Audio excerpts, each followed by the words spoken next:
Эмэгтэйчүүдийн олон улсын их мастер шатрын спортын шилдэг тамирчин Төвшин Төгсийн Батчимэг шүүхэн шийдвэр гүйцэтгэх ерөнхий газрын сүлд спорт хорооны тамирчин билээ.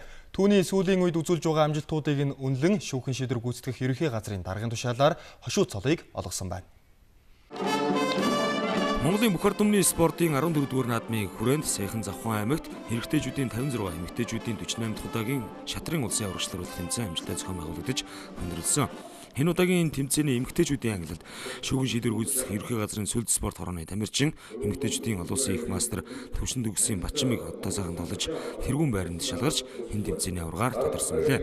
Батчимгийн хувьд шатрын улсын урагшлал тэмцээнд 2 дахь удаага төрүүлсэн юм. Өнөөдөр түүний амжилтыг үнэлж шүүхэн шийдвэр гүйцэтгэх ерөнхий газрын даргын тушаалаар хошуу цол олгосон байна.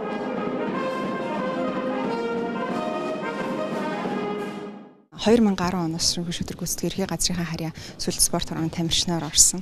Тэгээд өдгөө миний энэ бүх амжилтууд бол байгууллагын маань дэмжлэгтэй салшгүй холбоотой.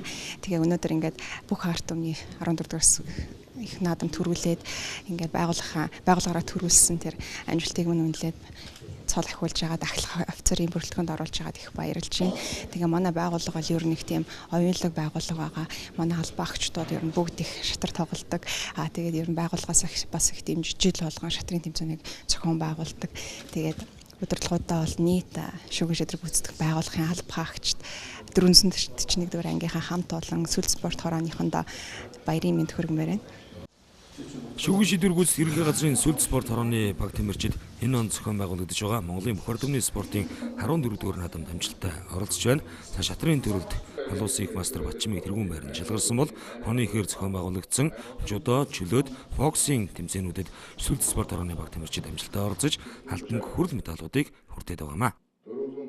Цаашдаа ч гэсэн одоо бүх төрлүүдээр орох одоо бага бэлтгэхэд байж байгаа.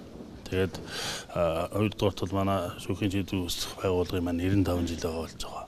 Тэгээ манайх бол байгууллага ерөнхий газраас бол 2-дугаар сертификат гэсэн одоо юутаагаар 10 төрлийн тэмцээн одоо зохион байгуулахаар бэлтгэл ажилдаа ороод одоо 3 сарын 20-наас эхлээд тэмцээнүүдээ урьж эхэлнэ.